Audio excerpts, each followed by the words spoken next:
Bueno, estamos aquí reunidos. Al fin. En el día de hoy. Menos mal, ¿después de cuánto tiempo? Ya, tendríamos que haber grabado. Ha habido unos cuantos inconvenientes. Efectivamente, han pasado cosas. Somos seres ocupados y la vida nos lleva a lugares extraños. Es lo que tiene, pues eso, un podcast amateur que se graba cuando se puede. Sí. Pero está bien, yo creo que este va a quedar chulo. Sí, estamos contentos. Hemos estado mucho tiempo leyendo cosas. Sí, he tenido problemas estos días también. No te lo he contado esto antes porque digo, así ya, como más natural. Vale. El otro día me estampé contra una pared escalando. Mira, tengo esto aquí. Ah, eso es... Vale, sí. Y esos son mis últimos días. Qué bien, yo me he dedicado a leer libros porque no puedo hacer otra cosa. No, terrible, terrible. No haces otra cosa que leer. No, es mentira, también hago squat cleans. Estoy avanzando mucho en el... ¿El qué? Squat cleans. Squat clean, no sé qué son. Válido. Los squat cleans yo creo que van muy bien para luego tener hambre. Claro. Y para comer, que es el tema de lo que vamos a hablar hoy, ¿no? Dios mío, qué bien enlazado. Yeah. Sí, vamos a hablar de comida, lenguaje y todo el aspecto y el espejo cultural de lo que supone comer, ¿no? La idea de comer como acto simbólico, político, filosófico. Sí. Y hemos traído muchas pequeñas referencias. Ah.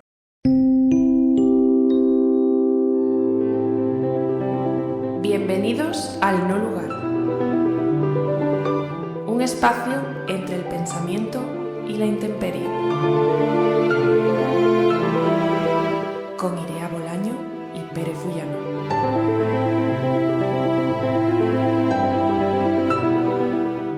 Pero para no entrar directamente como en lo más profundo y en, pues eso, en la más filosofía, quería como hablar un poquito, a ver si conocías, porque yo estoy crónicamente online, lo sabes, como los palabrejos que se utilizan. Es que se utiliza mucho palabrejo ahora de cocina para hablar como en jerga de internet, ¿no? Y quería ver si conocías, por ejemplo, estoy cooked.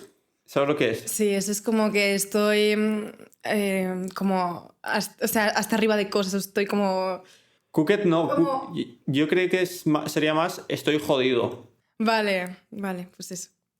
Y que no es lo mismo que estar cooking, en plan estoy... Eso estoy haciendo cosas, en plan estoy generando, estoy creando, claro. Sí. Estamos cookeando algo. Vale. ¿Tenía alguna más?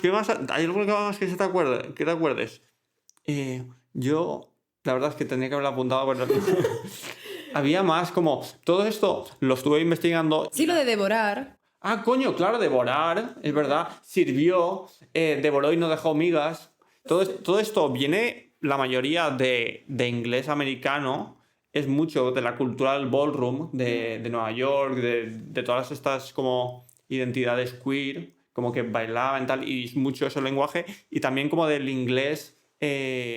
negro, como es que como no sé cómo lo llaman exactamente, como es A-A-V-E, pero como AVE, como no sé. American English, bueno, como inglés como de la cultura negra. Solo sé que así hablan todas mis amigas. Literal.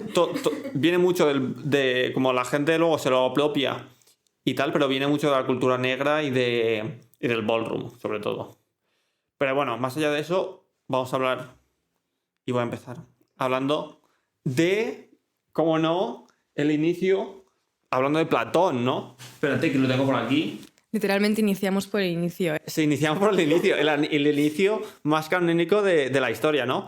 Joder, qué pesados.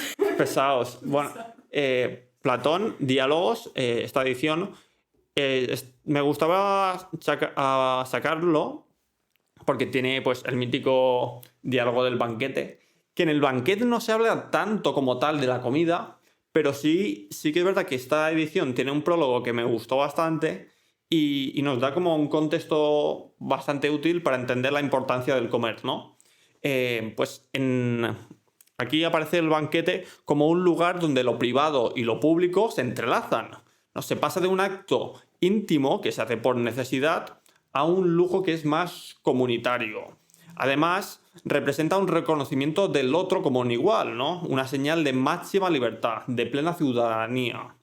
Sentarse a la mesa simboliza confianza, fraternidad, ¿no? Porque el invitado presupone que la comida no está envenenada. También nos dijo había como una leyenda urbana, pero creo que se ha desmontado, que también decían como el brindis era una señal de como que se mezclaran los líquidos y así confiar en el otro que no te envenenara. Porque Oh, wow. cuando brindas como que se pueden cruzar los líquidos, pero creo que lo busqué y es como un poco leyenda urbana. Pero bueno, entonces lo que se subraya en el prólogo de los diálogos es que comer es mucho más que nutrir los cuerpos, ¿no? La comensalidad, el acto de compartir la mesa y la comida, es uno de los rituales sociales más antiguos y más potentes que existen.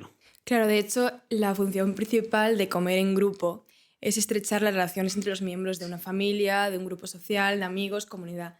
De hecho, el origen de la palabra compañero viene del latín, que es cum panem, que significa literalmente quien come el pan contigo, ¿no? Quien comparte el pan. Entonces, este acto de compartir ritualmente la comida no solo nos convierte en compañeros, sino que refuerza nuestros lazos sociales e incluso puede fundar una comunidad. Además, compartir una comida es una forma de universalizar, o universal más bien, de expresar sociabilidad e igualdad, que esto lo hemos leído de un artículo que, bueno, ya dejaremos en la bibliografía, que, bueno, básicamente el artículo contaba que sentarse en la mesa suponía de repente abandonar todas las jerarquías y de repente estar en igualdad de condiciones. Sí. Que bueno, yo esto lo cojo con pinzas porque claro, evidentemente... Yo he puesto mi comentario por ahí y luego... O sea, que la estructura... O sea, siento que la estructura sea igual no quiere decir que los cuerpos estén afectados y de repente como que sean distintos y los cuerpos les pasen cosas y sean distintos y eso se ejerza en la mesa. Yo lo estaba pensando porque digo, me doy cuenta que cuando voy a comer a casa de mi abuela siempre se sienta lo más cercano posible de la cocina. Oh, wow, para controlar todo. Y mi abuelo está justo al otro lado. Es como, yo me desentiendo, yo no hago una mierda. Vale. Y siento que a lo mejor sí que parece que estamos todos al mismo nivel, pero sí que hay ciertas jerarquías. Hay como el que está en la cabeza de la mesa, sí. No es lo mismo. O si estás con los mayores... Total. Sí, ahí sí que te tratan como uno igual, pero también hay como sitios para... los niños. A mí me pasaba que era como el más grande de todos mis primos y siempre me sentaban con los niños y me sentía un poco invalidado como adulto porque era como no me siento como igual hasta que no pueda estar en vuestra mesa también. Sí. Pero bueno, perdón, después de esta confesión. Está muy bien, eres válido, Pere.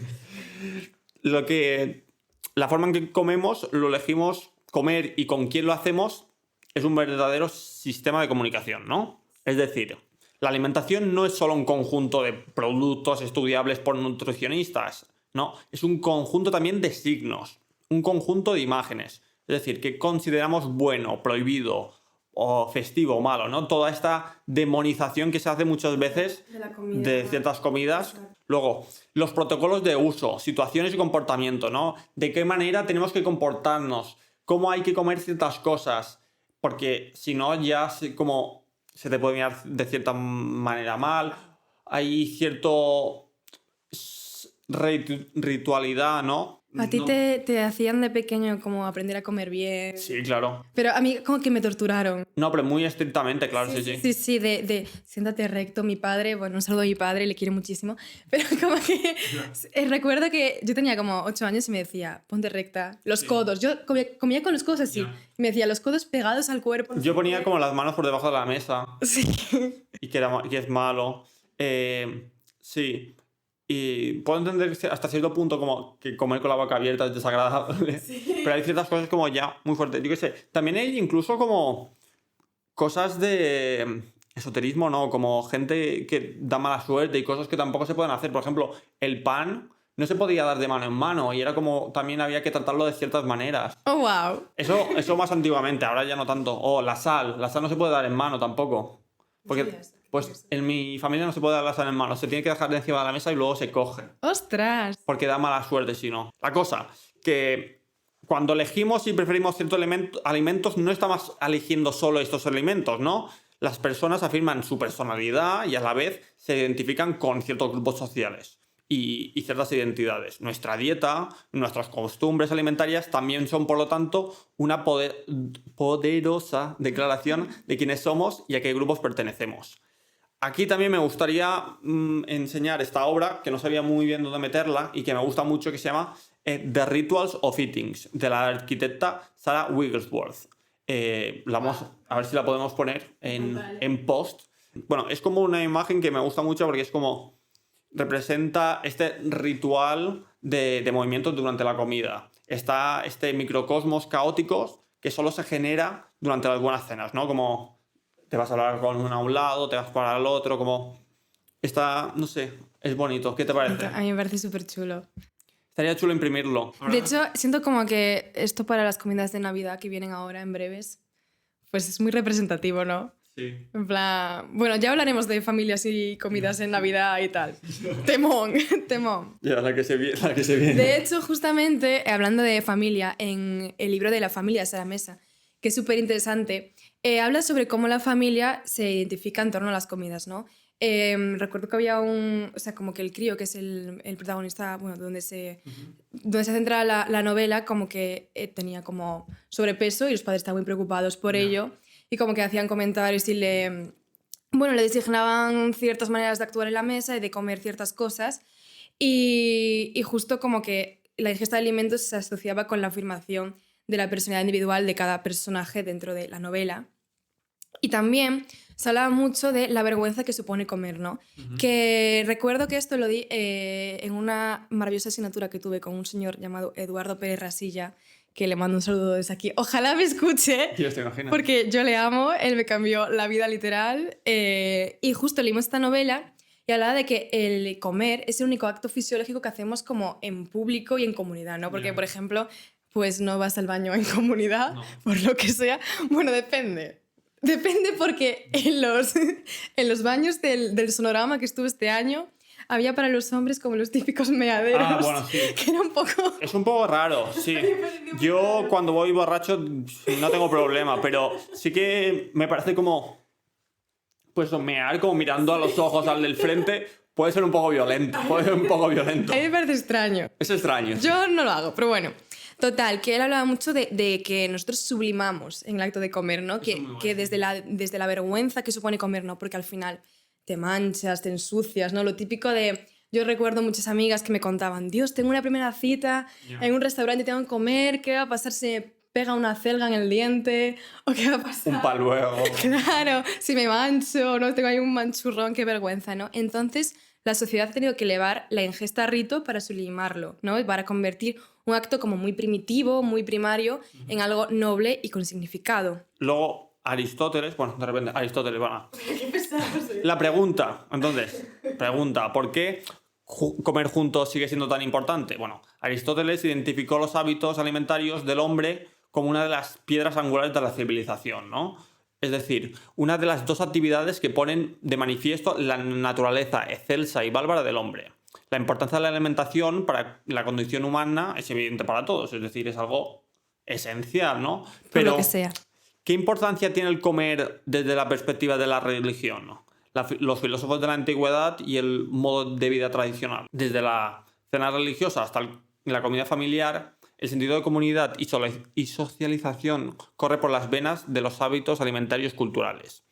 En la comunidad comunitaria, los individuos se reúnen en una unidad. Es decir, se pasa de la atomización a la cohesión social, ¿no?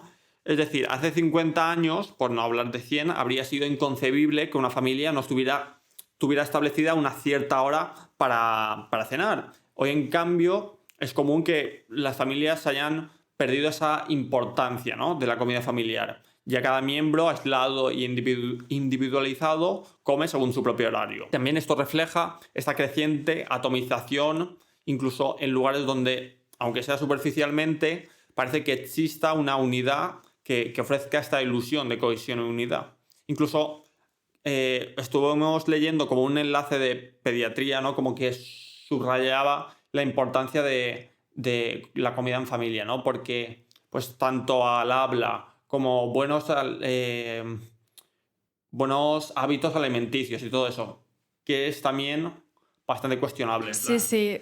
De hecho, estuvimos hablando antes de que yo quería decir aquí como que no queremos ser reaccionarios de decir, bien, viva la familia tradicional, vamos a darnos las manos los unos a los otros y bendecir el pan, en plan... Sí. O sea, como que realmente cuando hablamos de comer en familia, la importancia es más bien el hecho de pues, darnos cuenta de que comer es una actividad como esencial, importante, y que ya sea con familia podemos hablar de amigos, de yo qué sé, de cualquier tipo de comunidad, que priorizamos este tipo de actividad que comer atomizados con el móvil en la pantalla. Sí. Y como que las ideas de los médicos son lo típico de que si comes con el móvil comes mucho más rápido, no digieres bien, etcétera, ¿no? Entonces como el hecho de que es momento de parar y de ser conscientes, todo este rollo de mindfulness de... Yo la verdad es que me cuesta un poco, soy un poco iPad kid. Bueno, y a veces comemos juntos en el piso y tendríamos que hacerlo más, la verdad. Pero está Genial. bien, sí, es importante. Vamos a decir, más que familia, xenofamilia. Genial. Pero bueno, da igual, eso es otra movida que... Familia posmoderna. La cuestión, que vamos a hablar también del banquete como espacio simbólico. ¿Qué es esto? Bueno, estuve leyendo aparte también... Buah, ¿Ves? Tú también estás leyendo todo el rato, ¿eh? ya. O sea... Bueno, esto no lo puedo hacer para quitarlo. Estuve leyendo también Bedroom Safari de Alejandro Pérez Paredes, perdón. Que está aquí. No te molesta ahí, ¿no? Vale. Se llama Bedroom Safari, una antropología de la vida cotidiana. Y tiene algunos capítulos bastante interesantes que justo hablan de esto, del comer, ¿no? Tiene uno que se llama de los aromas. Tiene uno del comer, del masticar, del beber y del banquete, ¿no? Y nos ayuda a entender en esto de que estamos hablando antes de toda esta artistificación de la comida, ¿no?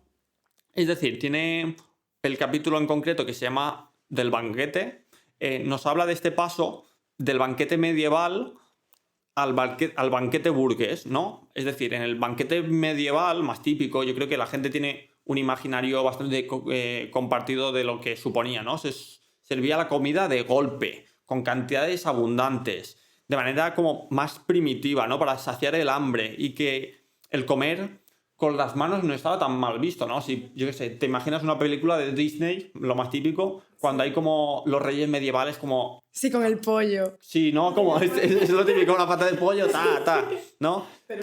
Y luego aparece el servicio ruso, que realmente no es ruso, sino que viene de Francia, y ya se pasa como a todo este comer por tandas, comer con cubiertos especializados, ¿no? Los cubiertos importantes de fuera, en plan, los cubiertos empiezan de fuera hacia adentro, los platos, pues eso, ordenados, secuencias claras, y comer se convierte como una especie de cirugía, ¿no? Sí, súper meticulosa, porque hay como que de repente 5 tipos de tenedores. Sí. Jamás entendí. ¿No te ha salido alguna... Perdón, que te corte, que te ibas a decir. ¿No te ha salido alguna vez algún TikToker de esos de protocolo? No. Hay como peña, como que se dedica a enseñar protocolo como muy específico en TikTok. Ya te mandaré la... ¡Oh, wow! Vale. Bueno, justo relacionado con todo esto aparece el gran sociólogo Bourdieu. Bourdieu. Te sale bien, ¿eh? Gracias. Es que veo mucho cine francés. Bueno, pues este hombre habla de todo esto en La distinción, criterio y bases sociales del gusto, ¿no? Que es típico libro canon de sociología. Yeah. Y hace un estudio estadístico sobre los gustos de la sociedad del siglo XIX en Francia. Hablando de la diferenciación entre este gusto elevado y el gusto popular, Bourdieu dice: todo este juego de estilizaciones tiende a desplazar el acento de la sustancia y de la función hacia la forma y la manera, y con ello a negar, o mejor, a rechazar, la realidad groseramente material del acto de consumir y de las cosas consumidas, o, lo que viene a ser lo mismo, la grosería vilmente material de los que se abandonan a las satisfacciones inmediatas del consumo alimenticio. Forma por excelencia de la simple estesis. Yo creo que a mucha gente la habremos perdido aquí. Pero yo creo que es lo que tenemos en negritas como lo más importante, ¿no? Como... O sea, lo que básicamente quiere decir este texto es que el consumo para quitar el hambre, para quitar como...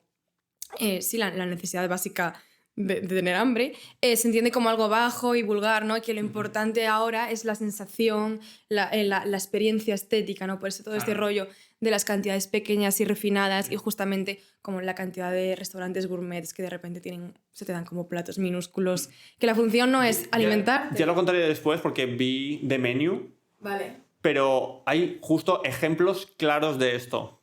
Y es esto, abandonan satisfacciones inmediatas del consumo alimenticio, ¿no? Por formas como superiores, en teoría, de consumo. Todo esto de pensar en el comer como la bajeza del cuerpo también tiene mucho que ver, de nuevo, con el bueno de Platón, nuestro colega, ¿no? Qué tío, ¿eh? ¿Qué tío? ¿Cómo hablo de todo?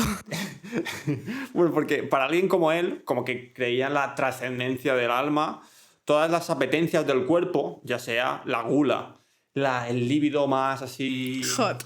Así hot, ocioso, que diría mi compañera de piso, son pasiones del cuerpo y por tanto indignas, ¿no? Hay que amaestrar el cuerpo, que podríamos decir, y ponerlo al servicio del ente trascendente, del alma. Por tanto, comer tenía que ser siempre con moderación, de manera útil, pero no con glotonería, ¿no? De hecho, todos estos valores nos han llegado a través del cristianismo y el propio pecado de la gula. Claro, de hecho la hostia cristiana es como insípida precisamente por eso, ¿no? Porque pretendes alimentar el alma y no el cuerpo. Sí, es justo eso. ¿Que tú has probado una hostia alguna vez? Sí, yo he hecho la comunión. En la hostia cristiana, bueno, la hostia en general se te queda pegada un poquito en el paladar y es como... Sí. Yo siempre quise probarla, pero decían que era pecado y que no podía por no estar bautizada y Claro. esas cosas. Es una cosa pendiente, pero bueno, como que dicen que sabe igual que la oblea, pero la oblea sabe bien. Es una oblea al final. Sí, ¿no? Pero como que las obleas estas que venden en las chucherías como que no sé si tienen azúcar. No, esta es puramente insípida por eso, porque tiene que... Estás comiendo el cuerpo, ¿no? Y digo, bueno, la cuestión, que el cristianismo también tiene mucha importancia, esto como el pan, ¿no? La oblea sería un poco un tipo de pan, ¿no? Y compartir. Está la importancia que Jesús en la última cena multiplica peces y panes, ¿no? Dice Lucas 22:19. Esto es mi cuerpo que se entrega para vosotros. ¿Te hace gracia? Yo creo que es la primera vez que cito la Biblia, ¿eh? Ya ves. La gente suele hablar y luego dice la cita o dice Lucas 22:19. No tengo ni idea. He de decirte.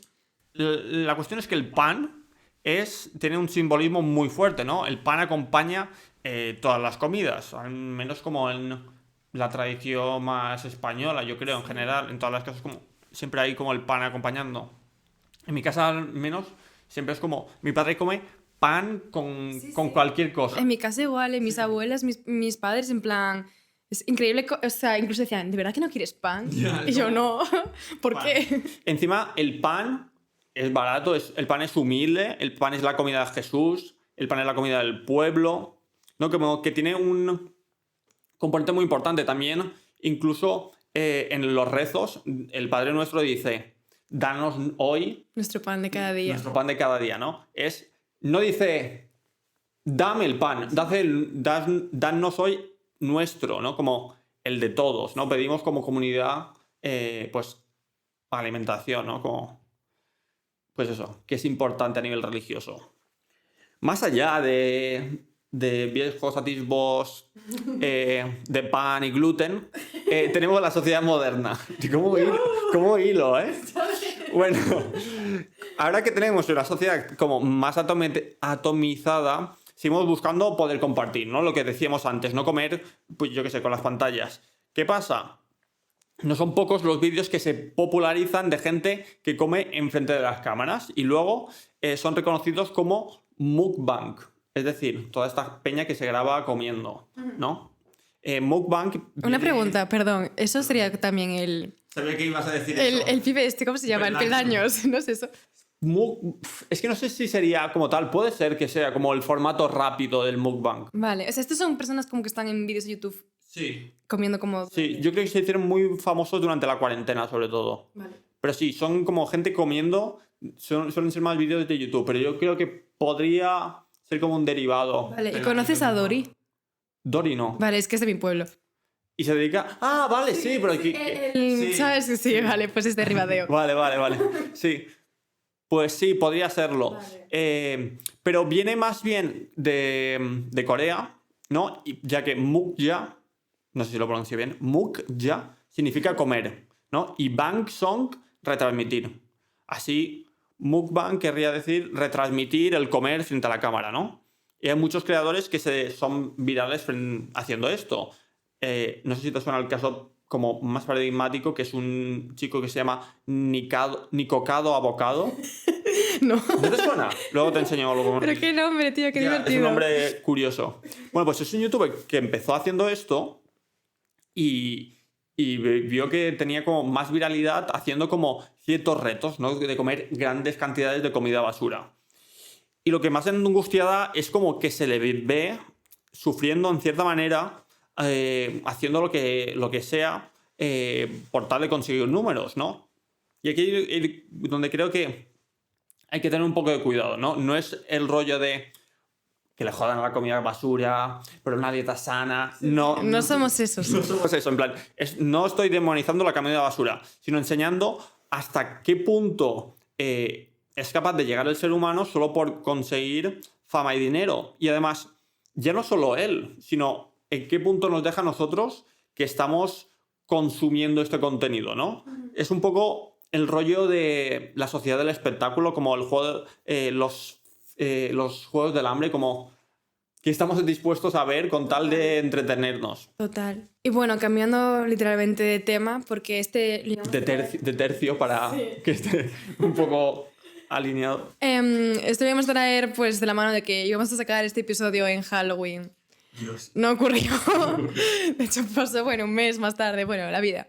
Entonces, bueno, queríamos traer como la importancia a nivel más antropológico de los ritos funerarios y de la comida para los muertos, que básicamente en culturas como la mexicana o las indígenas o afroamericanas tiene mucho peso la comida, ¿no? Porque convierte los ritos funerarios en una celebración donde la comida justamente juega este papel central y vital. Además, el concepto como que lo resume un proverbio africano que dice que los muertos son vivos de otros mundos. Entonces, por lo tanto, si siguen vivos, pues necesitan comer. En España, antes, ¿tú sabes si era más típico como ir a la casa de la gente como después de que alguien se muriera o tal? Pues no lo tengo. O sea, sé que, por ejemplo, que en Galicia. Ya te he sacado un poco de... O sea, no, o sea, yo sé que en Galicia había mucha cultura de eso. De hecho, sigo una cuenta que se llama Orgullo Galego, que subió que en el San Maín, que es como el Halloween gallego, el ría. O sea, el Halloween gallego no, esto es una mentira y me pueden funar por esto. Yeah. La cultura de los muertos gallega, que ahora está sustituyéndose por el Halloween, que esto es una tragedia para todos, básicamente hacía con mucho hincapié en toda esta cultura de alimentar a los muertos, de que venía la Santa Compañía y todo esto. Bueno, sin más, que sé que en Galicia sí que hay cultura de esto. Y de hecho como que subieron una conferencia sobre un pibe que estudió esto. Sí, no me refiero tanto como al Día de los Difuntos, que en general en toda España se hace, sino más como a cuando en los funerales y todo eso ya se ha perdido un poco también ir a las casas, ¿no? Sí, como sí, tal. Sí. Yo mis referencias no son tanto eso, sino más Paquita Salas, como ese rollo de... ¡Ah, wow! de vale. En plan, comiendo encima del... Sí, vale. Como, comiendo tarta encima del ataúd. Esa es mi referencia intelectual hoy. Vale, perfecta. Perdón. No temas. No te corto más. Bueno, la cuestión, que como hemos dicho, que si el difunto, que la persona que ha muerto sigue existiendo, por lo tanto, debe alimentarse. Entonces, bajo esta lógica, la comida trasciende su función nutritiva para convertirse en una necesidad infranqueable del espíritu. Los contextos indígenas conciben la muerte como el inicio de una gran travesía, ¿no?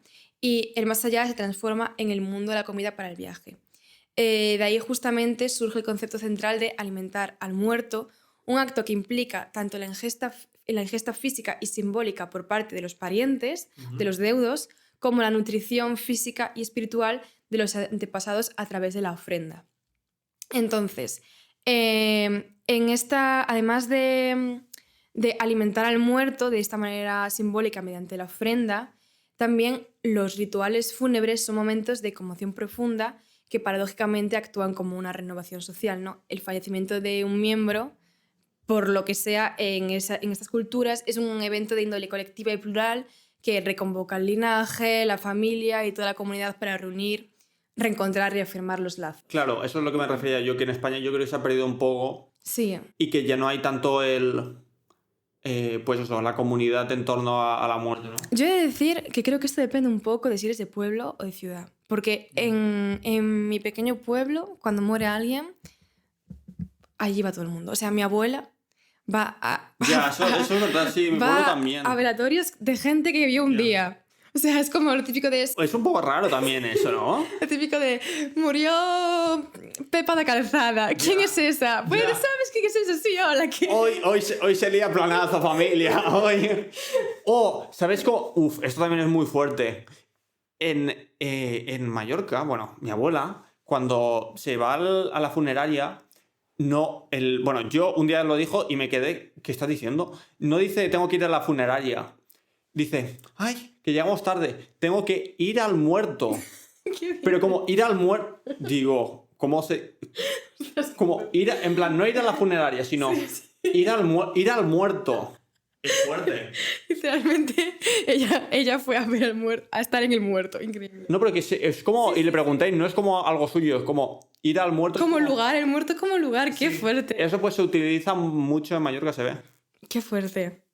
Bueno, pues eso, que yo creo que depende bastante de si eres un pequeño pueblo, Claro. porque genuinamente mi abuela va a los funerales de todo el mundo. Y de todo el mundo hay esquela. Esquela también es... Sí, Vale. justo. Hay una esquela.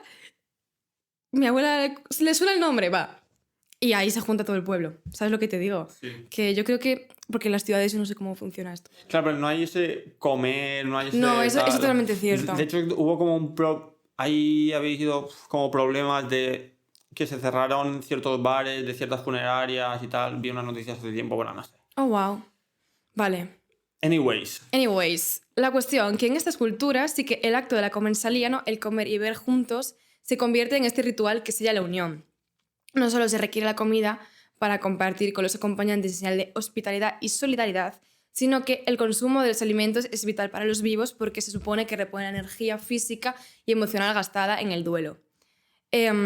Además, la comida que a menudo llega a la casa de la familia, ¿no? Porque la gente lleva la comida, les traen comida, se transforma entonces como un gesto de apoyo, Claro.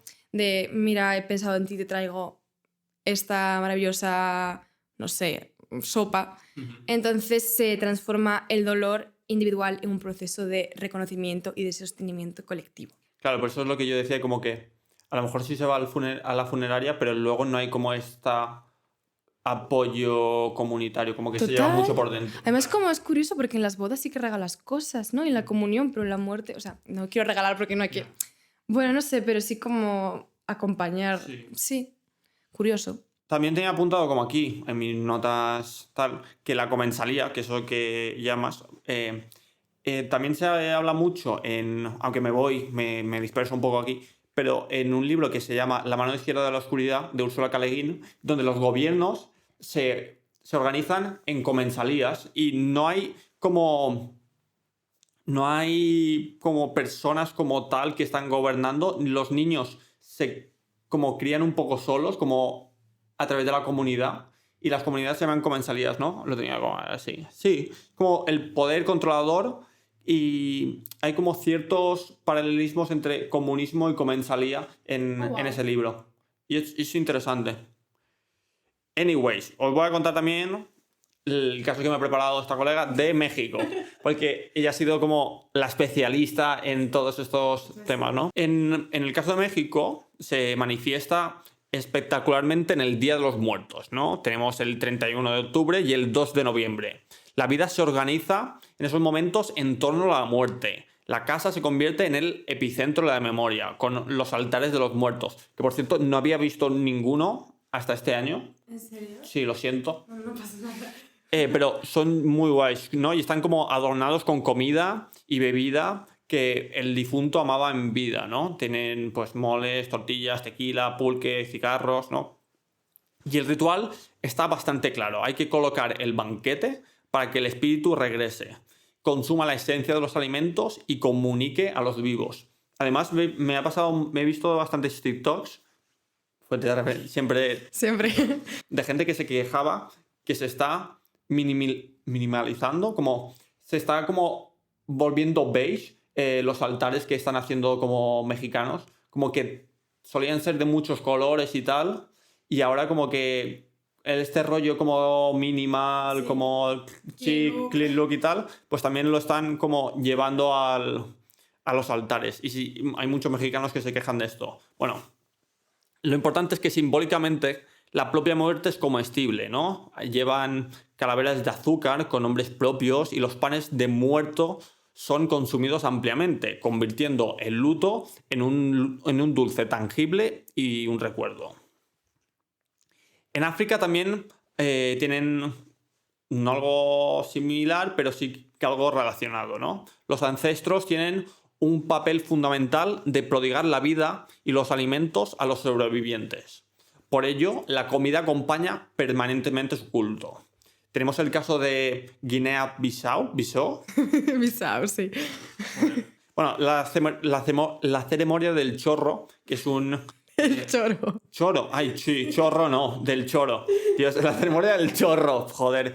Todas las faltas de respeto, joder, lo siento, perdón. No pasa nada. Lo siento. No es un intento de faltar al respeto a nadie. No sé, sí. La ceremonia del choro.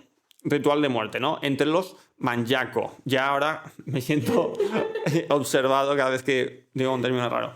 Entre los manyaco es un despliegue de abundancia. Es decir, puede durar más de 4 días en un consumo masivo de ganado, vino de palma y licores. Este festín no solo honra al muerto, sino que permite a la familia emitir señales de poder, prestigio y abundancia hacia el exterior. Esto pasa también bastante. Me recuerda un poco cuando leí Ana Karenina y... Oh, wow. Leíste a Ana Karenina. Sí. Wow. Toda esta cultura rusa de aristocracia, de recibir a gente, como que tienes un día que puedes recibir a gente y la gente y los otros, cuando recibes a alguien, estás un poco, los otros están un poco en deuda contigo y también es como un despliegue de poder y eso es como, pues eso, medirse un poco con gente que está al igual contigo, ¿no? Bueno, más allá de la buena de Karenina y Tolstoy, en el río Baudó, en Colombia, también hay algo similar, que hay rituales como el reparto de sanchoncho, arroz, café, biche, tabaco, ¿no? Que fueron vitales para los africanos esclavizados. Estas ceremonias se convirtieron en un medio crucial para el reagrupamiento, para la conservación de la comunidad y la reafirmación de su identidad frente a la opresión. Muy bien. Vale, ya me he salvado de esta trampa diabólica que me habías preparado para hacerme quedar mal. Lo pillaste. Let's move on. Bueno, lo has hecho muy bien, ¿eh? Está muy bien. Bueno, después de ejemplificar esto, lo que nos hemos dado cuenta, que bueno, ya lo hemos comentado un poco anteriormente, ¿no? Es como el eclipse urbano del ritual, ¿no? Que en el contexto urbano contemporáneo, esta relación se ha transformado. La aparición de las casas de velación o funerarias ha marcado un cambio de escenario. Aunque la comida sigue presente, que es lo que comentamos, se ha vuelto mucho más impersonal, industrializada, ¿no? Comes galletas y vinos y cosas así, son suministrados en cafeterías o salas de velación, pero no son nada que una persona, una familia, un vínculo traiga a un lugar, sino que simplemente, pues eso, tienes ahí galletas de la máquina.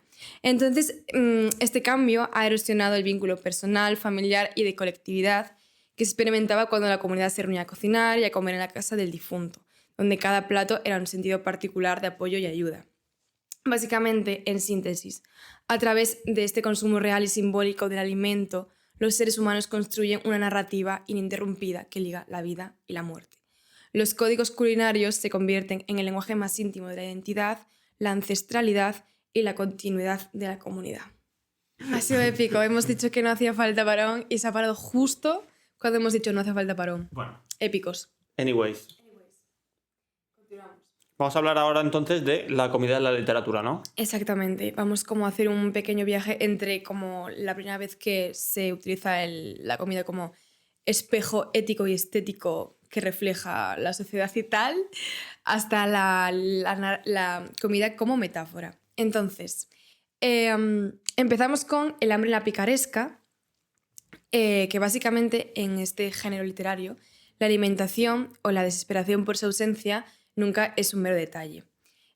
Trasciende su necesidad vital para convertirse en un espejo ético y estético que refleja las coordenadas históricas y sociales de su época, desde la descripción de la hambruna más terrible hasta la saciedad pantagruélica. Vale, esto que te preguntaba antes también. Exactamente, que el término pantagruélico significa excesivo o básicamente se utiliza para hablar de una comida que te ha llenado un montón, que estás como a punto de estallar y viene de un... Es que no sé si creo que es un libro, de un francés hace mucho, mucho tiempo, es que no me acuerdo, que básicamente contaba la historia de dos gigantes que eran Gargantúa y Pantagruel, que eran dos gigantes que comían mucho, especialmente el Pantagruel, y por eso utiliza como término comida pantagruélica. Si esta Navidad es como mucho, puedo decir, tremenda comida pantagruélica, ¿no? Efectivamente, Vale. efectivamente.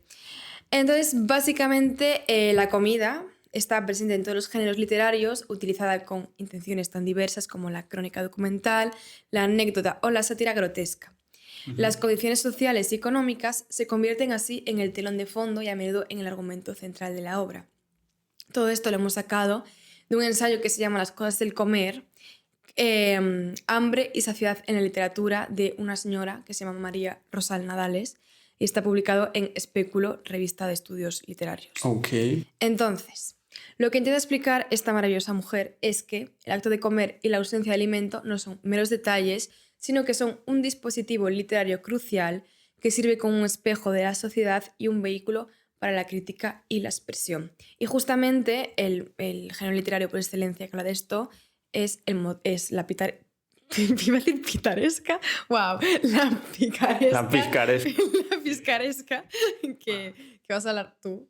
Sí, en la picaresca, como bien sabido, viene de la literatura española del siglo de oro, ¿no? En este momento el hambre es el motor principal de la narración, generando así una sátira mordaz de la sociedad.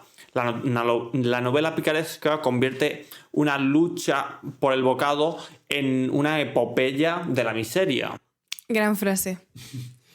De esta manera tenemos estos personajes que son eternos ya, como Lázaro de Tormes y Pablos en El Buscón de Quevedo, que encarnan los sufrimientos por hallar qué comer.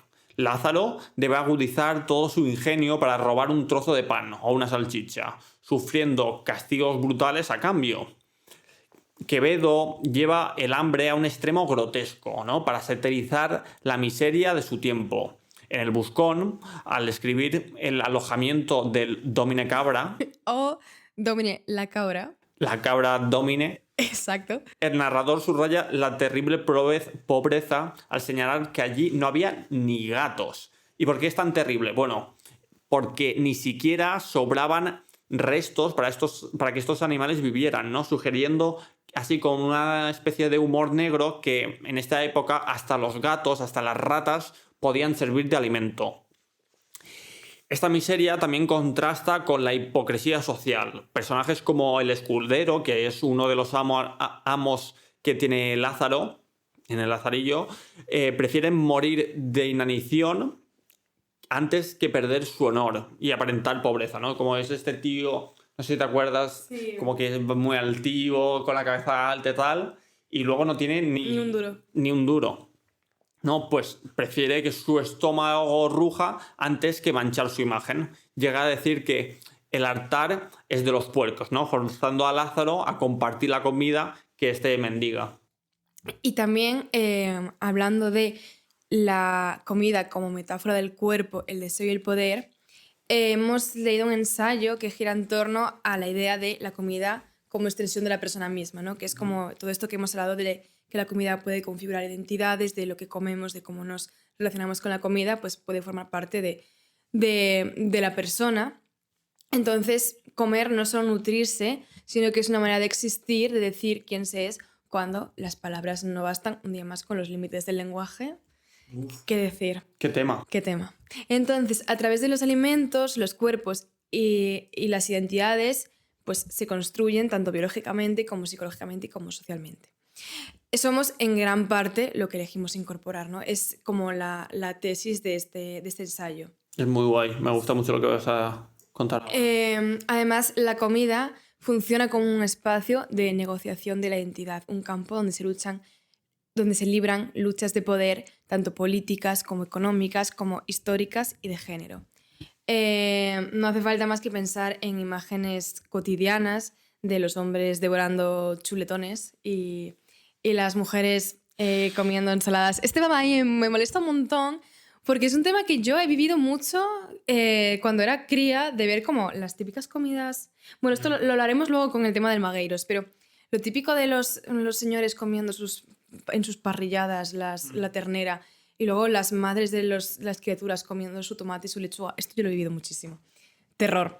Entonces, con el ensayo que vamos a tratar y los textos que vamos a estudiar, vamos a entender hasta qué punto comer también es performar un papel social.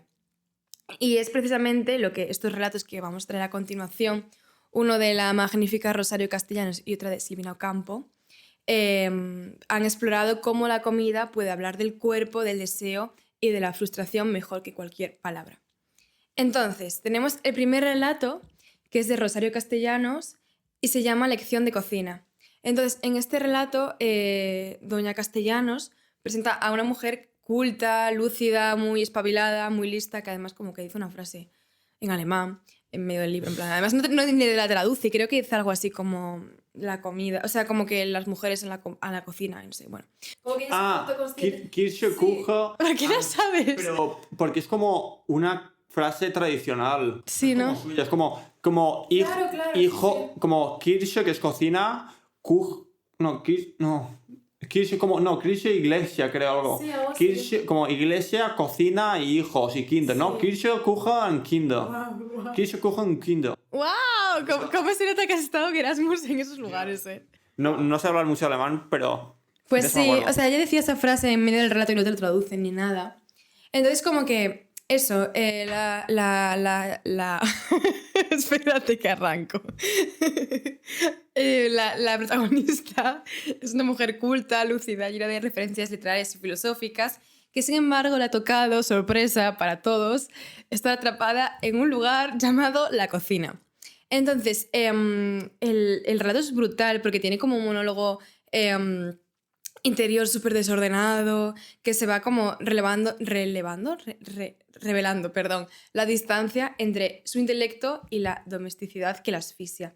Y de hecho hay un fragmento que como que lo clarifica un montón, que dice así: la cocina resplandece de blancura. Es una lástima tener que mancillarla con el uso. Habría que sentarse a contemplarla, a describirla, a cerrar los ojos, a evocarla. Fijándose bien, esta nitidez, esta pulcritud carece del exceso deslumbrador que produce escalofríos en los sanatorios, o es el halo de desinfectantes, los pasos de goma de las afanadoras, la presencia oculta de la enfermedad y la muerte. ¿Qué me importa? Mi lugar está aquí. Desde el principio de los tiempos he estado aquí. En el proverbio alemán la mujer es sinónimo de Kuche Kinder Kirche. Yo anduve extraviada en aulas, en calles, en oficinas, en cafés, desperdiciada en destrezas que ahora he de olvidar para adquirir otras. Por ejemplo, elegir el menú. ¿Cómo podría llevar a cabo labor tan improba sin la colaboración de la sociedad, de la historia entera? Eso es muy fuerte, ¿eh? Cuando dice cómo podría llevar esta labor sin la colaboración de la sociedad, de la historia entera, ¿no? Que al final como que es la historia, la sociedad la que le relega este papel de la casa, del cuidado, de la cocina. Entonces, la carne que ella prepara en este relato se convierte en el centro simbólico del cuento. La carne hace como símbolo de su cuerpo, su deseo, su matrimonio y su identidad frustrada, mientras la cocina, la protagonista, piensa que esa carne no ha dejado de existir, pero ha sufrido una metamorfosis, que es lo que le ha ocurrido a ella, ¿no? Ella no ha muerto, pero se ha transformado en algo que para ella misma es irreconocible, deformado por la vida conyugal. Entonces, la comida aquí funciona como una válvula de escape para una mujer que ha perdido su autenticidad y se siente reducida a una función. La cocina se vuelve el escenario de una batalla silenciosa entre lo que fue y lo que se espera que sea.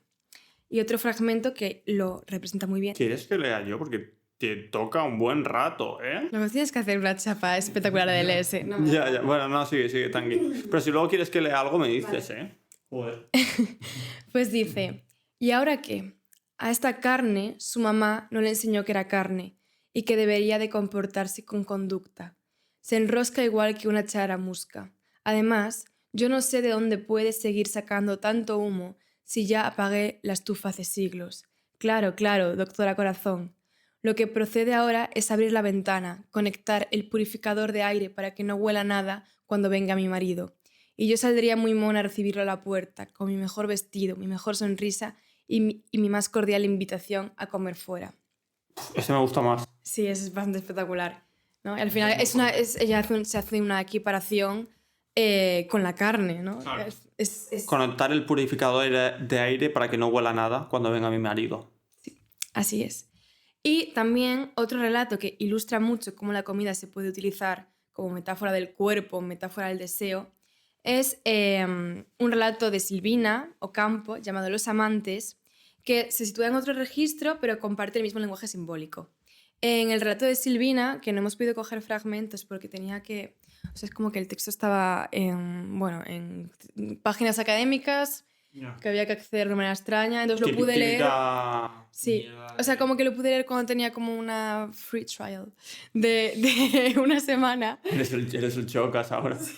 Qué horror, calla. Y luego como que no pude más acceder a él, entonces nunca pude coger los fragmentos, pero recuerdo mucho cómo iba el texto. Básicamente son una chica y un chico que son amantes, que solo pueden verse una vez al año porque viven como en una sociedad donde el deseo debe ocultarse, como muy reprimida, el cuerpo está vigilado, etc. Entonces encuentran una salida en toda esta represión del deseo, que es comer pasteles. Entonces el relato cuenta muchísimo cómo compran 8 tortas diferentes y empiezan a devorarlos con una ansia enfermiza, ¿no? Con avidez. Dice el relato algo así como, los devoraban con los ojos bizcos, sin pensar en el sabor. Y de hecho los compara a Silvina con pichones abriendo el pico, ¿no? Entonces este gesto de comer grotescamente, como muy... no sé, es muy, muy erótico realmente, ¿no? Claro, también hay mucho de esto como de la literatura, de lo erótico en cuanto a la comida, como el melocotón, ¡Oh, wow! cosas así, como... Sí. Bueno, tampoco yo es que haya leído muchas cosas, pero como que se presta mucho las frutas Sí, a darse como... total, total. Entonces, es eso, ¿no? La comida se transforma en el vehículo del deseo prohibido, donde el cuerpo no puede actuar, el acto de comer actúa por él. Y básicamente lo que sacamos en conclusión es que los dos relatos, la comida sustituye al lenguaje, ¿no? Rosario Castellanos usa la carne para hablar del cuerpo femenino enjaulado y Silvina Ocampo para liberar lo que la moral calla. También se debe hacer, porque no sé, ¿de cuándo son estos textos? Del siglo pasado. Claro, también hay cierta manera como de sobrepasar la censura, ¿no? Sí, total, total. También yo creo que debe ser en parte por eso. No puedes poner a gente, a lo mejor según qué textos, haciendo cosas tan salvajes. Y si lo vistes como de comida, a lo mejor... Puede ser interesante, eso sí. Y junto a todo este tema de cómo la comida se manifiesta en la literatura, también la literatura está plagada de ejemplos de canibalismos que van desde lo mítico y trágico hasta la sátira y el erotismo. De hecho, hay muchísimos mitos y cuentos de hadas que hablan de la figura de ser comida, ¿no? En plan, desde la mitología como el Cronos devorando a sus hijos hasta cuentos populares como el lobo y la caperucita roja.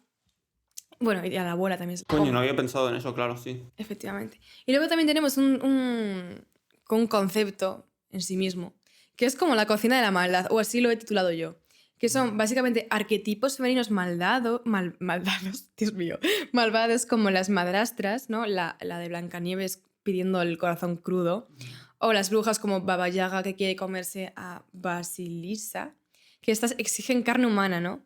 Y luego, en el relato El Enebro, la madrastra cocina al hijo de su marido en una salsa negra que el padre devora con una ansia inexplicable, que es básicamente un ejemplo de canibalismo inconsciente, que es muy interesante de leer. La cocina de la maldad, luego también vamos a hablar con más temas de brujas y todo eso, Sí, ¿no? sí. Okay. Vale, lo para luego.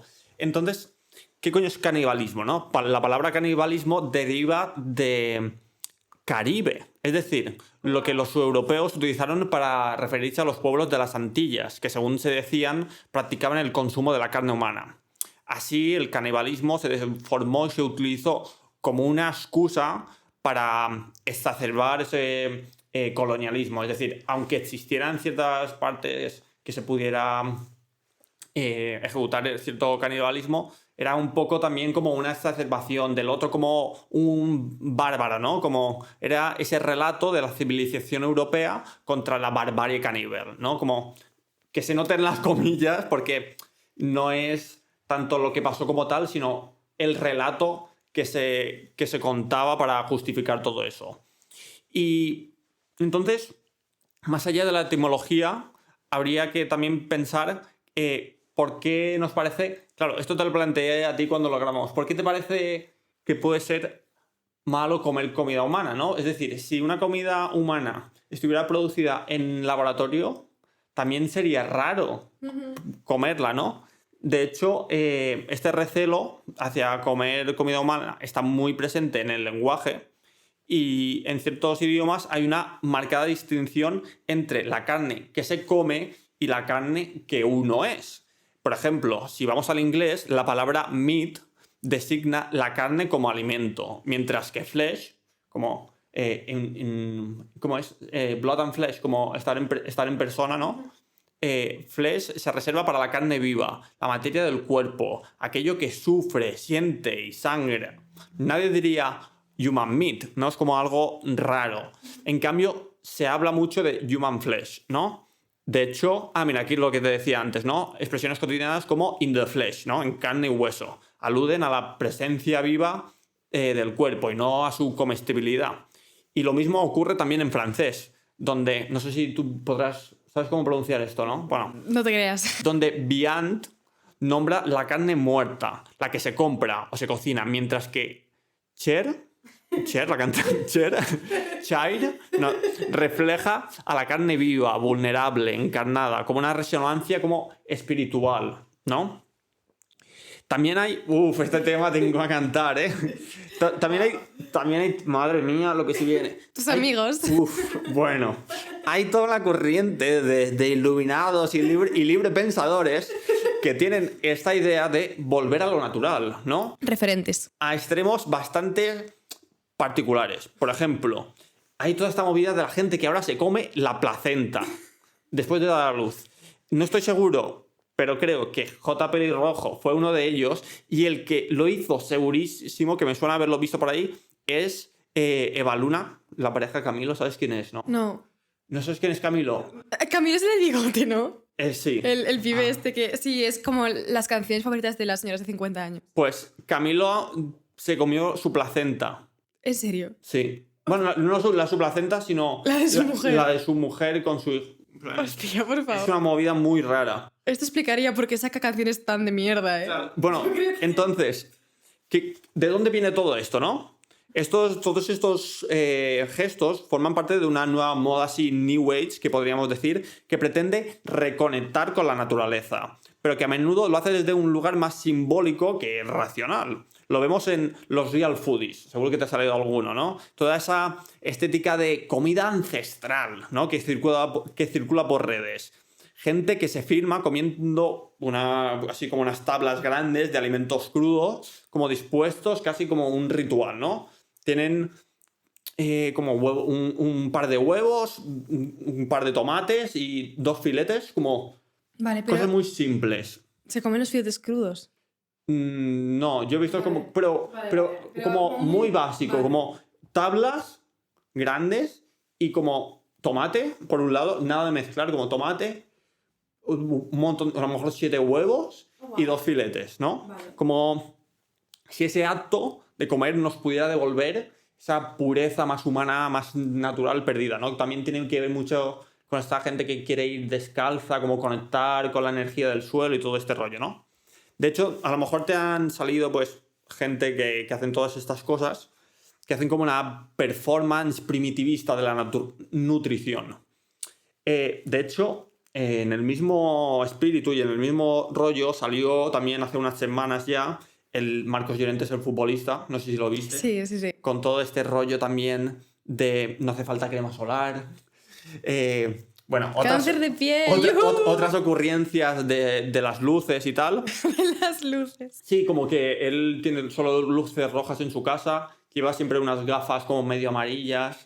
Dios mío. Bueno, la cosa es que podríamos pensar en ellos como simples lunáticos, pero en el fondo hay mucho más allá. Expresan una necesidad de un sentido de trascendencia, ¿no? Una búsqueda de autenticidad en un mundo que ya no ofrece demasiadas certezas, ¿no?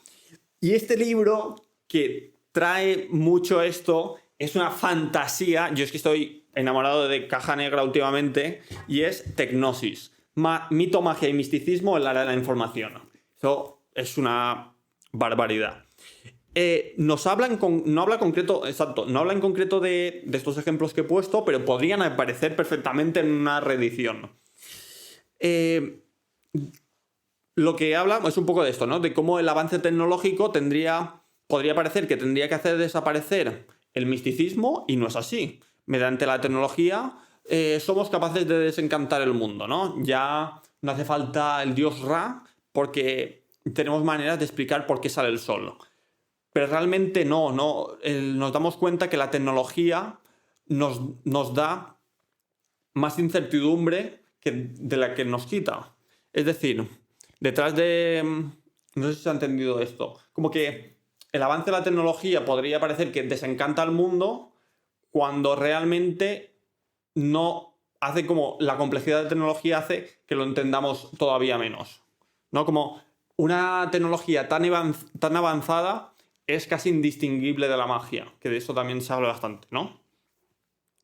Entonces, detrás de este real foodismo, de estas terapias energéticas o ciertos discursos anticientíficos, hay una búsqueda de trascendencia, de una conexión con algo que dé coherencia a este caos contemporáneo. Solo que en esta trascendencia no se eleva ya hacia el cielo, hacia una idea más platónica, sino que se vuelve hacia adentro, hacia el cuerpo, ¿no? El cuerpo como templo, como la naturaleza perdida, como un último refugio de lo sagrado. Y eso tiene mucho que ver con el protein matching, como ese enfoque de la proteína, del que ya nos contarás tú un poco luego, ¿no? Después de todo lo que hemos explicado de cómo la comida ha servido para identificar la pobreza, la ansiedad, el deseo, así como las formas en las que nos reunimos para comer, los platos utilizados y los cubiertos, ¿no? Pues nos preguntamos qué revela la forma de comer sobre las personas. Y de hecho, para ejemplificar esto, para que lo penséis en vuestras casas, hemos traído un pequeño fragmento de un maravilloso libro que me recomendó el Pere. Qué bien. Total, que muy revelador. Y de hecho como que se lo recomendé a mi amiga Patri, también le encantó. Así que ya ves. Y básicamente el fragmento dice: ¿qué comía la señora? Era un misterio. Se quemaban con la intriga de las cocineras. Y era verdad. Mi madre, un agujero negro, un pantano que se tragaba las voces y la algarabaría y obligaba a todos a andar con cuidado. Días y semanas y un mes, 2. Desde que se volvió viuda, nadie la había visto comer comida de plato, servida como debe de ser, con humo saliendo. Comida de la que se come con tenedor, cuchara, con cubiertos. Comida que se va juntando de la curva resbalosa de porcelana. Esto es de El amor es un monstruo de Dios, que no lo hemos dicho, ¿no? Lo hemos dicho ahora mismo que sí. De Luciana de Luca, por si acaso. Bueno, muy revelado. Bueno, ya se viene Anna Marie Moll, esta señora, qué bueno, espera. Tu movida. Luego, Anna Marie Moll tiene un libro. Yo escuché más su conferencia que el libro, si os soy sincero, que se llama Eating in Theory, ¿no? Y analiza como 3 libros del siglo XX y se da cuenta que se repite cierta jerarquía, ¿no? Por ejemplo, primero analiza Merleau-Ponty, la fenomenología de la percepción, y se da cuenta que aparecen 3 niveles, ¿no? Tenemos como tercer nivel, que apenas se habla de lo que sería el comer. Luego, hablando de la fenomenología, pensar es parte de un cuerpo móvil y perceptivo, ¿no? No es un cuerpo que come. Comer es como una mera precondición. Y en un primer nivel tenemos ya como el pensar, ¿no? Como es como lo más importante para la fenomenología. Es todo un tema la fenomenología porque es como no entender tanto el intentar pensar en cosas metafísicas, sino cómo percibimos y tal. Y el comer se deja muy aparte en este libro de Merleau-Ponty. Es como una cosa secundaria, ¿no? Sería más bien como tercer nivel comer, luego como moverse y pensar como lo que es más importante. Luego también analiza a Hans Jonas Thomas, que habla como el fenómeno de la vida y tiene como una estructura similar, ¿no? El metabolismo que hacen las plantas como lo más básico, el tercer nivel, luego en segundo nivel como moverse para conseguir comida, así los animales estarían en un nivel superior porque ya para alimentarse pueden hacer ciertos movimientos y ya pueden tener como cierta empatía. Y nosotros como estaríamos en un nivel superior, ¿no? Porque podemos hacer todo lo anterior y además cierto razonamiento moral. Aparte de estos dos libros, también analiza la condición humana Oh, wow. de Hannah Arendt, que es como un repensar un poco lo que dijo Aristóteles. Tiene como un tercer nivel que sería como el labor, que es como distingue entre trabajo, work, y labor, ¿no? El labor sería como un trabajo repetitivo de esclavos. Sí que no tiene trascendencia. Como no tiene trascendencia. Como lavar los platos. Lavar los platos, cocinar, como cuidados en general, ¿no? Y luego es el trabajo. Por otro lado, como producir bienes, ¿no? Como artesano, ¿no? Yo qué sé, ser carpintero, como cosas que producen algo. Hacer una catedral. Exacto. Algo que hacemos todos los días. Y luego, en un primer nivel, sería como la acción real, ¿no? La acción real sería ya una cosa, pues eso, más trascendente de liberación política, son lo que hacen los hombres libres. Este esquema de pensamiento que se repite bastante en el siglo XX, que es, pues eso, sería como un poco comer, moverse y a lo mejor ya como el pensar como lo que realmente nos da identidad como seres humanos, se repite muchas veces, ¿no? Y es un poco, tiene sentido un poco como en respuesta a Auschwitz. Es decir, reafirmar que el humano no es una bestia, ¿no? Y no debería ser tratado como una bestia. Hablar de las cualidades fisiológicas como cosas que son bajezas, ¿no? Que no nos definen como humanos, como lo que nos tendría que definir no son las cosas bestiales, ¿no? Pero ahora que tenemos muchas preocupaciones ecológicas, no debemos pensar en la guerra como un contexto previo, sino en la ecología. Entonces, comer no es una mera precondición, sino una tarea muy importante. Es decir, comer no viene dado antes de pensar, tampoco es natural después de toda la tecnología involucrada en esta. Está lleno de cuestiones como qué comemos, de qué manera cultivamos y miles de otros dilemas morales. Así esta jerarquía, que podría tener sentido en el siglo anterior, porque era como una respuesta a toda esta bestialidad que se había vivido, ya no lo tiene ahora. No sé si más o menos se pilla un poco. Es que creo que he ido un poco rápido, pero Sí, se ha entendido. es un poco esto. Y llegamos a... continuando con Anna-Marie Moll, pero yo me lo llevo un poco A tu terreno. para casa. Y voy a hablar un poquito también como de Deleuze y Guattari, ¿no? Como la digestión como una extensión del cuerpo. Esto también lo dice bastante ella, pero se relaciona con el pensamiento post-fenomenológico. ¿Qué coño es fenomenología? Porque antes como lo he atisbado un poco por encima, ¿no? Bueno, fenomenología es una corriente filosófica que no busca el conocimiento en sí, sino más bien cómo se nos presenta la conciencia. Estudia la estructura del pensamiento, o de la experiencia, más bien dicho. No busca como verdaderas metafísicas abstractas, sino cómo se manifiesta el mundo.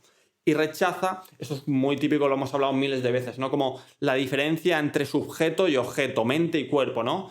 Siempre que vemos algo, ponemos algo de nosotros, ponemos nuestra mirada, ¿no?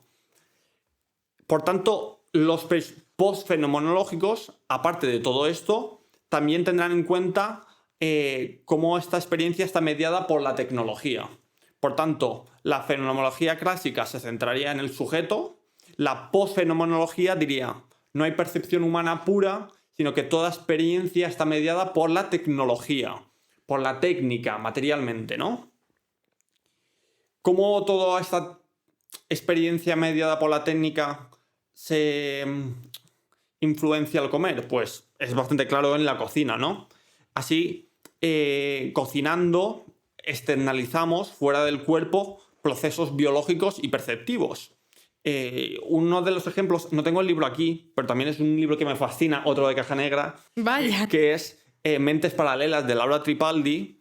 No habla tanto de comer, pero sí que habla de la externalización de otro sentido perceptivo que podría ser el ver, ¿no? Las arañas en general están ciegas como un topo, ven muy mal. ¿Qué tienen que hacer? Pues perciben a través de las vibraciones de su red. De hecho, es muy interesante que cuando las arañas tienen... ¿Estamos grabando? Se ha parado otra vez. ¿En serio?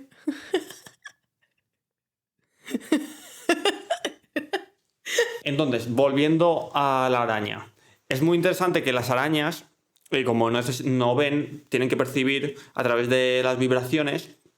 Cuando tienen hambre, tensan más las redes porque así notan mejor las vibraciones. Es decir, a lo mejor una mosca más pequeñita que no notarían de otra manera, son capaces de notarla. Sería como el equivalente como de abrir más los ojos, ¿no?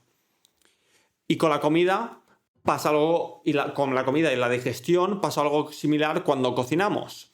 A veces se piensa en digerir como un proceso muy cerrado, ¿no? Que pasa a lo mejor solo en los intestinos, pero la realidad es que pasa mucho antes. Se divide en trozos en la boca para el estómago. Ya hay parte de digestión, ¿no? Al masticar y salivar los alimentos.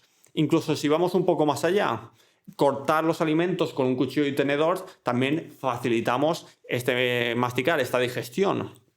Y empezamos a facilitar que luego se puedan digerir. Otro paso más atrás, podríamos pensar en la cocción de ciertos alimentos como una manera de predigerirlos, ¿no? No es lo mismo digerir un trozo de carne cruda que un trozo de carne cocinada. E incluso si vamos mucho más atrás, con Deleuze y Guattari no pensamos ya en un yo como un uno cerrado, ¿no? Sino que la frontera del cuerpo se desdibuja, ¿no? Y se sustituye por una continuidad entre el cuerpo y los objetos técnicos. Por ejemplo, otros ejemplos serían la fermentación, la cocción, la biotecnología. El metabolismo, que esto me gusta mucho, se vuelve ambiental, porque incluso el metabolismo está en elegir que ciertos tomates son mejores, se digieren mejor que otra raza, ¿no? Y en esa decisión podríamos decir que ya hay cierto metabolismo. Total. ¿No? Y por tanto, con este marco de pensamiento podemos llegar a decir que estamos digiriendo a miles de kilómetros de distancia. Ok, y con eso ya estoy. Joder, ¿cuántos problemas técnicos hoy? No temas, no temas. Bueno. Que nos contraten un cámara o algo. Bueno, después de toda tu increíble explicación sobre cosas de digerir en la lejanía, vamos a aterrizar un poco en alta cocina y perspectiva de género. Yo, tengo... Rock and roll. Loco, es bien loco. Entonces, todo esto viene de el magueiros griego. Este hombre, pues, fastidió todo el pensamiento teórico después respecto a la cocina. Bueno, el término magueiros se utilizaba en la antigua Grecia para designar a un personaje pues, bastante complejo, ¿no? Originalmente era el oficial que en los sacrificios se encargaba de dar muerte a la víctima y después, una vez separada la parte de la que se le entregaba a los dioses, la cocinaba para el banquete sacrificial, ¿no? A partir de esta segunda función y con la extensión de los nuevos refinamientos gastronómicos, se fue especializando como cocinero profesional contratado para la preparación de banquetes con motivo de celebraciones de diverso tipo. Esta información la hemos sacado de un artículo que se llama Entre lo sagrado y lo profano en la antigua Grecia. Bueno, la figura del magueiros en la antigua Grecia, de una señora llamada María José García Soler de la Universidad del País Vasco. Gran lugar. Entonces, lo que lo que diferenciaba este cocinero era que esta persona se encargaba de la carne y justamente el término magueiros comparte raíz con mago y solo lo hacían los hombres. ¡Qué sorpresa! Entonces, esta separación ya nos muestra cómo el esencialismo de género en torno a la carne y al fuego se ha perpetuado hasta hoy, ¿no? La figura del viril del asador, el dueño de la parrilla, sigue repitiéndose desde aquel imaginario antiguo. De hecho, es muy mítico, que es lo que comentaba antes, que yo tengo muchos recuerdos de infancia de las típicas parrilladas, estar los señoros con sus carnes a la brasa, cocinando ahí. O sea, como que jamás hubo una mujer cocinando una chuleta. Parrilla. Jamás. Es interesante como esta separación de la carne como algo religioso, de mago, Total. y el resto de comida. Total. Y de hecho, la distinción de género se ve claramente en la evolución del cocinero al chef, ¿no? Que pasa también con el tema de las costureras y el sastre, ¿no? Pensamos en el imaginario del sastre, siempre es un hombre. En plan, de hecho, los diseñadores de moda mayoritariamente son paisanos. Pero la costura siempre se ha asociado también al cuidado de la feminidad, Sí, si vas a una casa de alta costura, las que están realizando el trabajo realmente ahí son mujeres. Totalmente. Pero el genio creativo. Exactamente. Evidentemente es un hombre. ¡Wow! Entonces, esto pues también se transforma en los términos de la comida y tradicionalmente se ha visto la cocina como algo femenino dentro de los cuidados y en el momento en que esto empezó, o sea, en el momento en que la comida empezó a elevarse a arte, ¿no? A intentar aspirar al arte, se empezó a masculinizar. Hay como un imaginario cuasi militar en toda la cocina, ¿no? Se pasa del amor, el cariño, la delicadeza, a la disciplina, la precisión, la dominación. Oído, cocina. Exactamente, ¿no? El lenguaje pasa de ser cocineros a jefes de cocina, a chef, con unas jerarquías mucho más marcadas.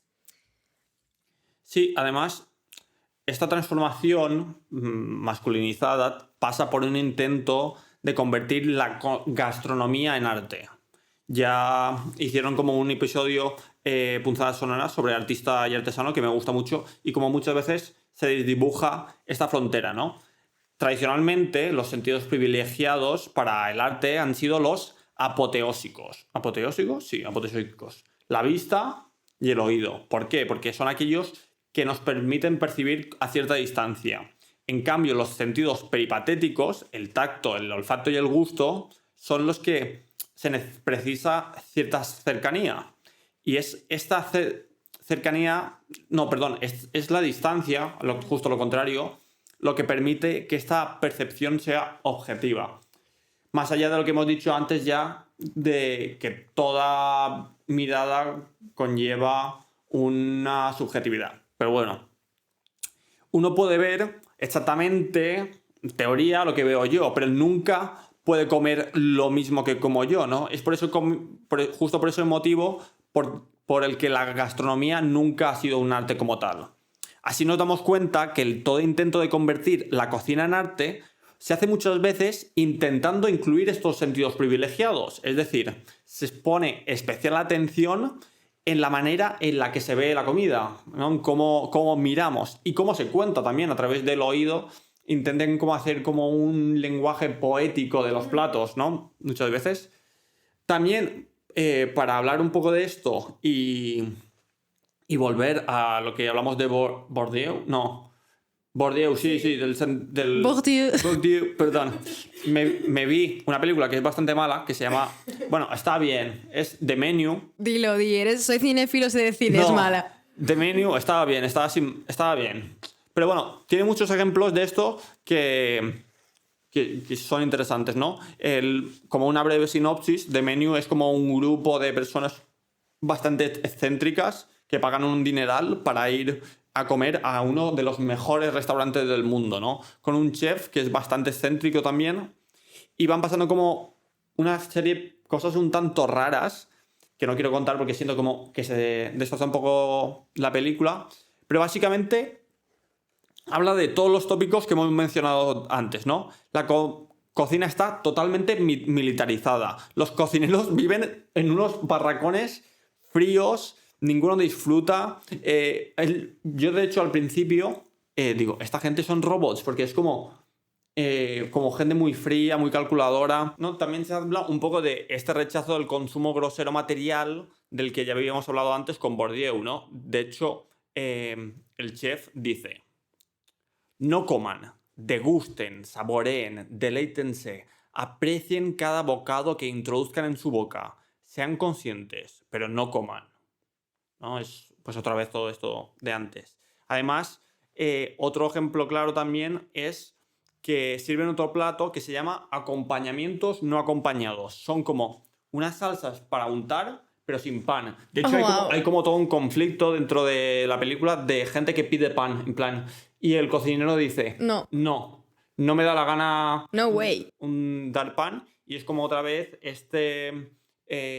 manera como de lujo, donde las marcas ya casi que te tratan con desprecio, ¿no? Como Balenciaga, como todo el mundo, gente seria, gente sin mostrar ni un mínimo ápice de simpatía para demostrar estatus de marca, ¿no?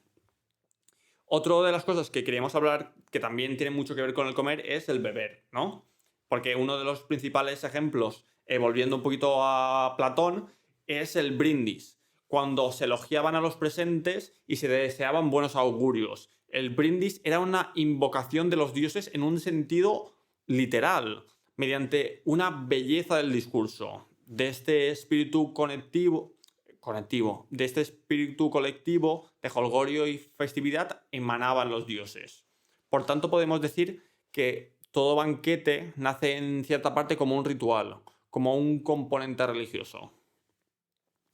Otra cosa que también tiene que ver mucho con el beber que estuve leyendo es Elogio de la ebriedad, que es de una enóloga francesa, que está bien, tampoco vamos a hablar mucho de él, porque no vamos a hacer apología del alcoholismo, pero es muy chulo este libro. Y también otra recomendación que me gusta mucho, que nos gusta mucho, ¿no?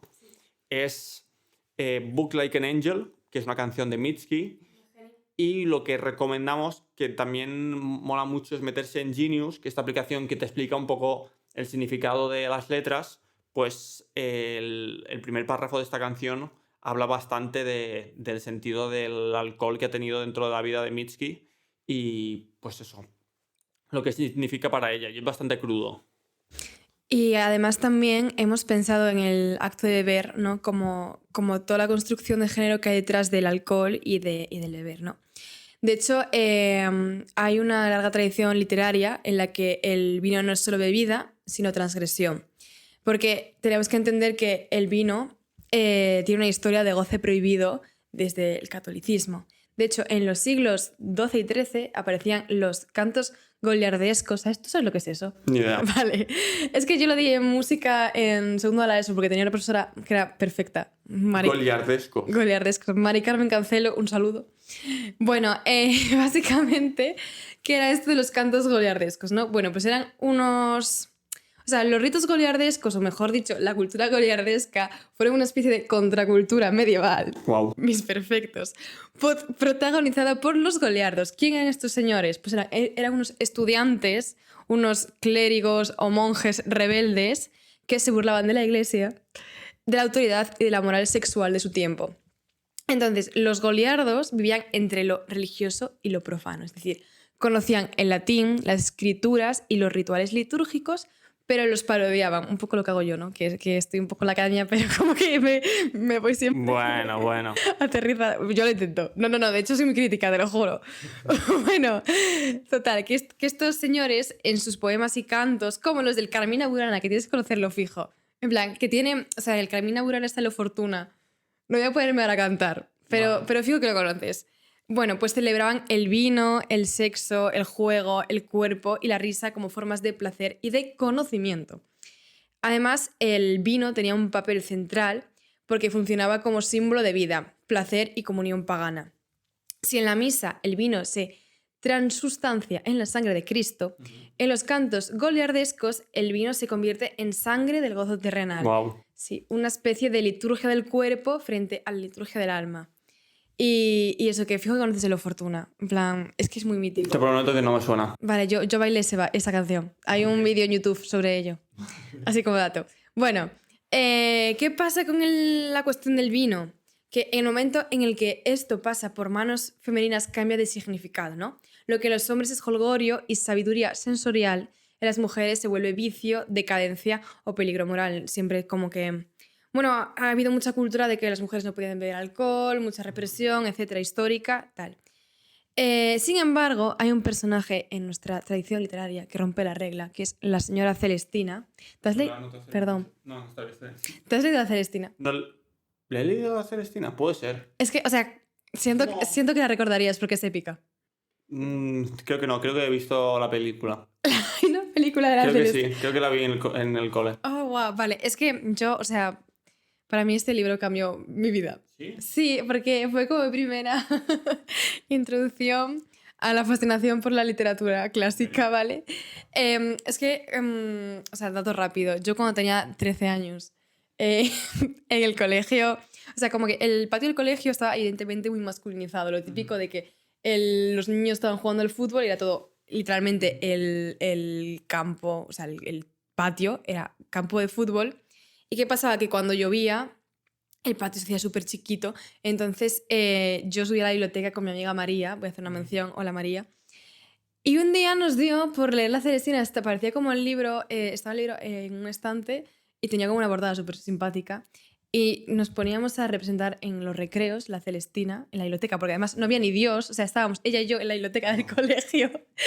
Y yo sentí una fascinación por Sempronio, por Calisto y Melibea. O sea, yo me olvidaba de la risa.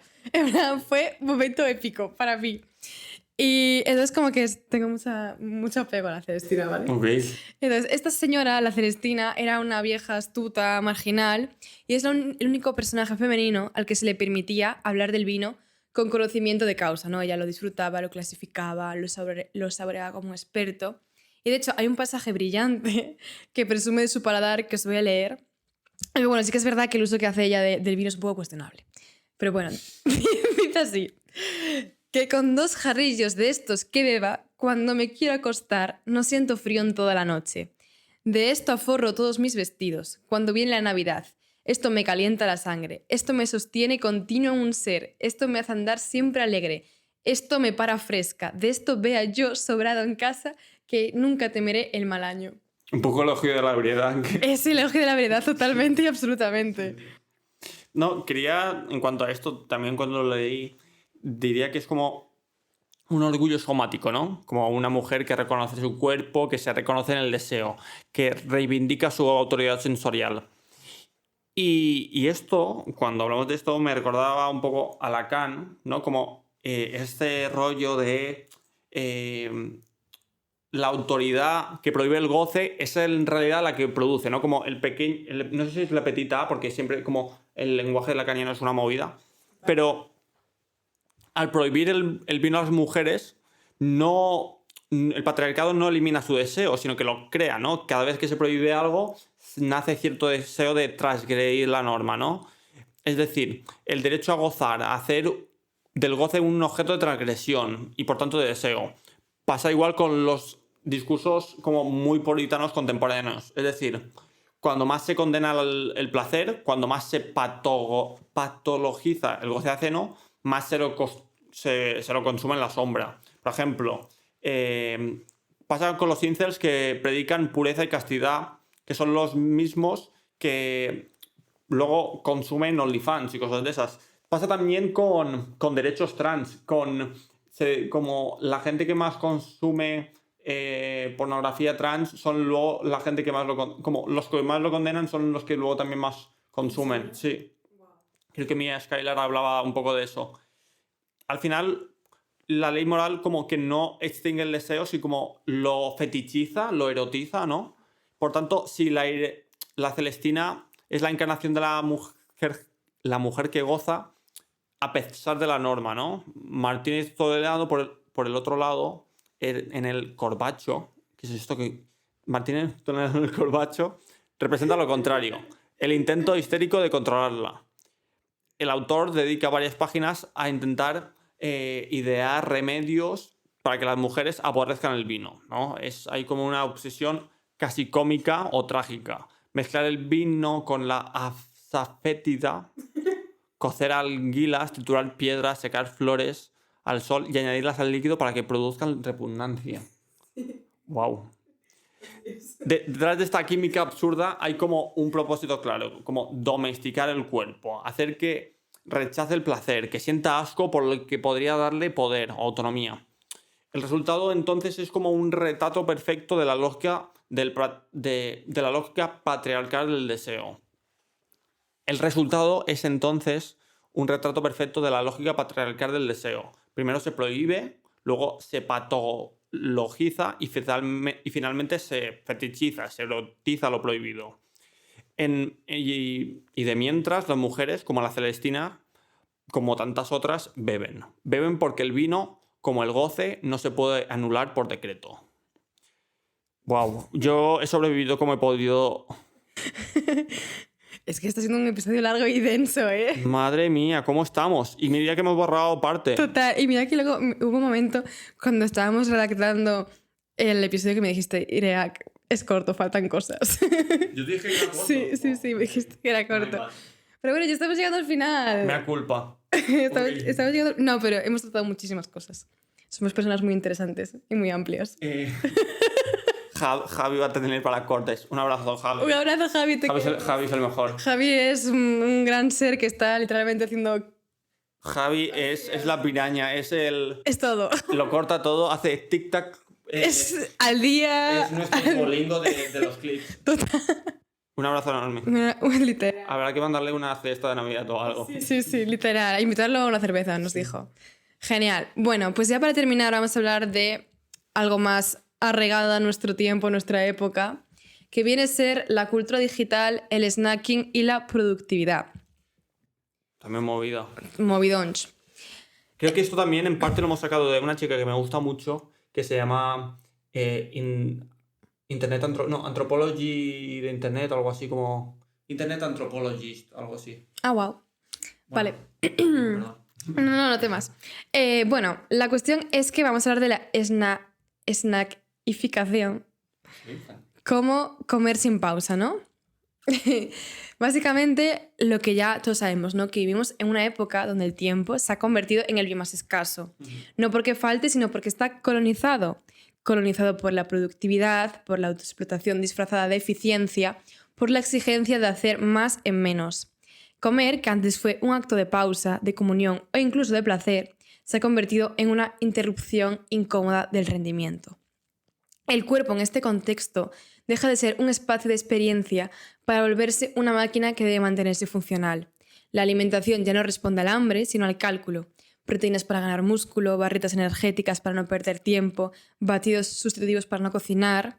Todo está diseñado para que el cuerpo no se detenga. Que eso es muy fuerte. A mí los batidos sustitutivos me parece una cosa... Mira, en mi trabajo del otro día trajeron unos batidos sustitutivos y era una cosa horrorosa. Es como comida de astronauta. Es comida de astronauta, sí. Es como el hiperrealidad, ¿no? Como el último ya no tiene nada, no tiene ni cero de... Qué horror. De comida real, es como... No, total. O sea, es que me parece terrible. Y es como heavy porque en el Lidl cada vez hay más barritas proteicas. Esto es una cosa... Las barritas proteicas las puedo tolerar. Lo que no puedo son los sustitutivos, en plan... Es que eso es literalmente intentar dejar de comer para como hacer la comida en plan... Sí, no, total. Es abolir la comida. Abolir la comida como un mero trámite. Total. Pero sí, o sea, siento como que las proteínas para ganar músculo, en plan, puedes comerte un pollo. ¿Sabes? En plan, no sé. Sí, porque además como que hay una industria detrás de esto que se está lucrando muchísimo, sin más. Bueno, entonces, el snack se erige entonces como símbolo contemporáneo de la aceleración. Cabe en la mano, se consume sin manchar y no requiere ni plato ni cubiertos. Representa la versión comestible del multitasking, ¿no? ¿Qué he dicho? Multitasking, sí. Comer mientras se trabaja, mientras se conduce, mientras se produce, ¿no? Es la comida sin ritual, sin relato, sin tiempo. Entonces, además, las proteínas en polvo y las barritas energéticas, por su parte, condensan la fantasía neoliberal del cuerpo como empresa, ¿no? Cada gramo cuenta, cada caloría es una inversión. Que esto es terrible. O sea, estoy harta de ver paisanos en TikTok, Ya. en sitios. Está como, y encima como fetichizada la proteína, como dietas muy proteicas, hiperproteicas, como... Y encima tampoco es bueno. No, y además como que los cuerpos no son máquinas. O sea, como que me hace mucha gracia porque siento que mucha gente dice, voy a comer estos gramos que van a conseguir tener estos gramos de músculo. Amorch, el cuerpo no funciona así. Sí, es como otro nivel de hiperoptimización molecular, como con la skincare, que también llega a unos niveles demenciales. Claro, entonces tenemos como una alimentación que se está tecnificando y moralizando, porque ya no solo se trata de comer bien, sino de comer eficientemente cuando lo natural parece que cede a lo funcional, ¿no? Entonces, en este paisaje que tenemos, en este paradigma, el acto de comer parece un lujo y el comer acompañado una rareza. Frente al viejo ideal de la mesa compartida emerge el meal replacement como signo de autonomía y control. Te estás riendo de mi pronunciación. Meal replacement. Tío. No, perdón. No, está bien. Pero esa autonomía es ficticia. No elegimos comer rápido, sino que el sistema nos empuja a hacerlo. El tiempo que ahorramos al no cocinar lo invertimos en seguir trabajando, Yo, let's go. Me encanta mi trabajo. ¡Unos esclavos! Entonces comer se ha vuelto una forma más de cumplir objetivos. Rock and roll. Sí. La snackificación revoluciona la forma de comer ante nuestro estilo de vida actual, ¿no? Agendas caóticas que tenemos todos y menos tiempo para preparar comida han puesto el snack muchas veces en el reemplazo de la comida en sí. Por ejemplo, pasa en Estados Unidos, investigaciones demuestran que el 62% de los consumidores de snacks saludables los comen como reemplazo de la comida. En Polonia la cifra es del 43%, en Reino Unido del 37% y en Alemania del 35%. Encima, en Estados Unidos las cifras muestran que en 2018 casi todos los consumidores, un 95%, consumen snacks a diario. Pareces un reportero. Y que el 70% lo hacen 2 o más veces al día. Además, los snacks salados, hay una fortaleza considerable en el mercado de Estados Unidos, en los snacks en barra. La barrera de nutrición y rendimiento demuestra esto, ¿no? Es un grupo con un valor que se estima será de 7,7 mil millones para 2022. Madre mía. Sí. Y esto es 2022, imagínate ahora. O sea, esto es un... Claro, un cálculo que se dice para 2022. Y ya estamos, pues, jodidos. Así es. Bueno, pues ya estaría, ¿no? Sí. Dios, ¿cómo cerramos esto? Con la mano en la cabeza. ¿Cuánto tengo? Tengo 2 horas de audio para montar y para tal. Bueno, pues ya está. Hemos cerrado. Veremos qué tal... ¿Qué tal ha ido después de este increíble podcast en el que hemos hablado de muchísimas cosas relacionadas con la comida y el comer? Y que hemos dejado fuera también cosas. Sí, hemos quitado lo de la sociabilidad. No, la comida como control estatal y político y va... Que eso es interesante, pero... Movida. Lol. Y la momia también se ha quedado La fuera. momia. Qué pena. Bueno, Sin más. chao. Quiero decir adiós. Adiós, amigos. Adiós.